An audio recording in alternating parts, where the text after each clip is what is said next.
নমস্কার বন্ধুরা, সকলে নিশ্চয়ই ভালো আছেন, সুস্থ আছেন। আজকে তৈরি করছি ফুলকপি ভাপা। খুব একটা নতুন কিছু নয়, তবুও রেসিপিটা কিন্তু খেতে ভীষণ ভালো লাগে। আজকের রেসিপি ভালো লাগলে অবশ্যই কিন্তু লাইক করবেন, শেয়ার করবেন এবং নতুন বন্ধু হলে আমার চ্যানেলটা সাবস্ক্রাইব করে নেওয়ার অনুরোধ রইল। আর এটা কিন্তু গরম গরম ভাতের সাথে এরকম ফুলকপি ভাপা থাকলে মাছ মাংসকে দূরে সরিয়ে রাখতে হয়। নিরামিষ দিনে কিন্তু বানিয়ে নিতে পারেন, একদম পিওর নিরামিষ রান্না।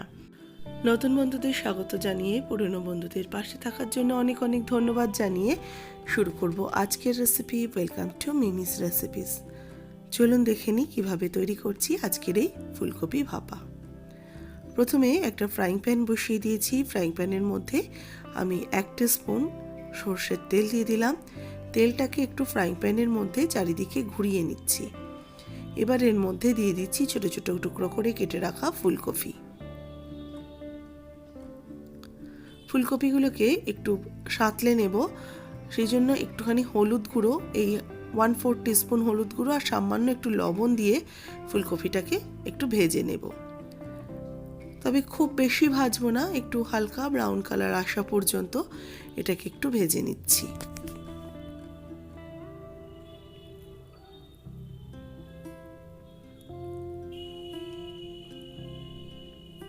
একটু মাঝে মধ্যে এটাকে নাড়াচাড়া করে দেব, যাতে চারিদিকটা সমান করে সুন্দরভাবে ভাজা হয়ে যায়।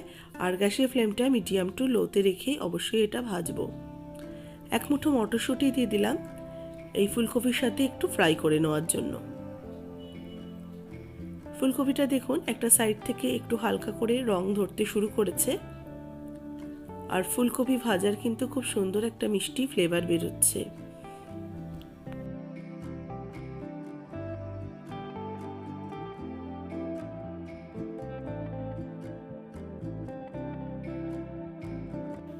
দেখুন ফুলকপিগুলো কিন্তু বেশ একটু লাল লাল করে ভাজা হয়ে গেছে। এবার গ্যাসের ফ্লেমটাকে অফ করে এটাকে আমি ফ্রাইং প্যানে আপাতত রেখে দিচ্ছি। এবার একটা মিক্সিং জার নিলাম, তাতে আমি 1 টেবিল চামচ কালো সর্ষে আর 1/2 টেবিল চামচ দিয়ে দিচ্ছি পোস্ত। এর মধ্যে স্বাদ মতো লবণ অ্যাড করে এটাকে একটু শুকনো ঘুরিয়ে নেব। শুকনো পাউডার ফর্মে করে নিয়েছি। এবার এর মধ্যে দিয়ে দেবো জল আর তার সাথে দেব একটা কাঁচা লঙ্কা। এটাকে আবারও একটু পেস্ট করে নিচ্ছি। দেখুন মশলাটা বাটা হয়ে গেছে। এবার এই মশলাটাকে একটা টিফিন বক্সে নিয়ে নিচ্ছি। সর্ষে, পোস্ত, কাঁচা লঙ্কার পেস্টটা নিয়ে নিলাম। এবার এর মধ্যে হলুদ গুঁড়ো 1/2 চা চামচ, লঙ্কার গুঁড়ো দিচ্ছি 1/2 চা চামচ, কালো জিরে দেবো 1/4 টিস্পুন। এর মধ্যে দেবো সামান্য একটু চিনি। চিনিটা দিলে কিন্তু স্বাদটা খুব সুন্দর আসবে, যেহেতু নিরামিষ রান্না। আর দিলাম 1 চামচ কাঁচা সর্ষের তেল। এবার এই তেল, উপকরণ সব কিছু একসাথে আমি ভালো করে মিশিয়ে নিচ্ছি। সমস্ত কিছুকে খুব ভালো করে মিশিয়ে নেব। এর মধ্যে কিন্তু লবণ অ্যাড করব না, কারণ আমি ফুলকপি ভাজার সময় একটু লবণ অ্যাড করেছি। আর তাছাড়াও আমি কিন্তু মশলা বাটার সময়ও একটু লবণ দিয়েছি।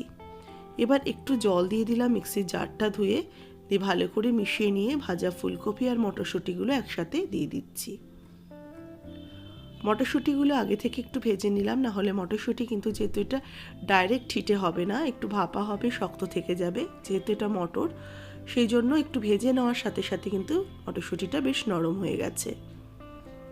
এবার মশলার সাথে ফুলকপিটাকে ভালো করে মিশিয়ে নিচ্ছি। এইভাবে আপনারা ম্যারিনেট করেও রেখে দিতে পারেন, কিংবা সাথে সাথেও করে নিতে পারেন। খুব ভালো করে মিশিয়ে নেওয়ার পর কয়েকটা কাঁচা লঙ্কা একটু ভেঙে ভেঙে টুকরো করে ওপর থেকে দিয়ে দেব।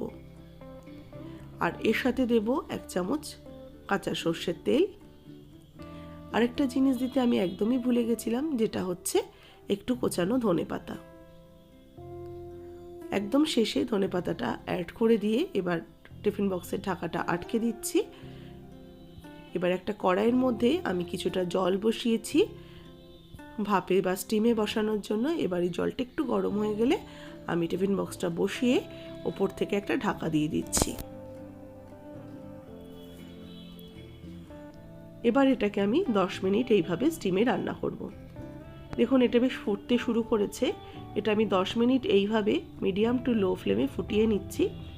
10 মিনিট হয়ে গেছে। এবার গ্যাসের ফ্লেমটাকে অফ করে দিয়ে ঠিক এইভাবে ঢাকা দিয়েই রেখে দিচ্ছি। একটু ঠান্ডা হওয়ার পর আমি এটাকে নামিয়ে নিয়েছি। দেখুন তৈরি হয়ে গেছে আমার দারুণ সুস্বাদু ফুলকপি ভাপা। আজকের রেসিপি কেমন লাগলো অবশ্যই জানাবেন। ভালো লাগলে একটা লাইক করবেন, শেয়ার করবেন এবং যারা নতুন দেখছেন অনুরোধ করছি চ্যানেলটাকে সাবস্ক্রাইব করে পাশে থাকা বেল আইকনটা অবশ্যই প্রেস করে দেবেন।